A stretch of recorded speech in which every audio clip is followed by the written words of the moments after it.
तर आज ऋग्वीचे पप्पा घरी आलेले, त्यामुळे बाहेर जायचा प्लॅन होता. पण त्या अगोदर आम्ही संध्याकाळच्या वेळी जाणार होतो ना, म्हणून थोडीफार स्वयंपाकाची तयारी आधीच करून ठेवली. कणिक वगैरे मळून ठेवली, आल्यावरती जरा बरं पडतं. मग ऋग्वीला छान असं रेडी केलं आणि आम्ही निघालो जाण्यासाठी.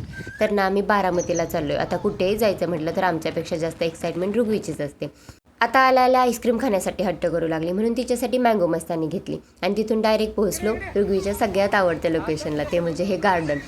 तर बाहेर आल्यावर ऋग्वीला खायला प्यायला काही नाही दिलं तर चालेल, तिला फक्त असं गार्डनमध्ये मनसोक्त खेळायला दिलं पाहिजे. मग बघा खूप खुश असते ती.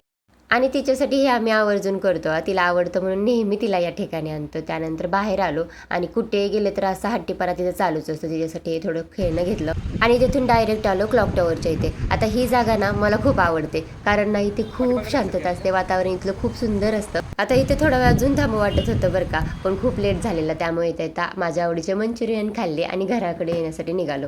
आल्याबरोबर स्वयंपाक केला आणि सगळेजण बाहेरच बसलो जेवायला. तर असा होता आजचा दिवस.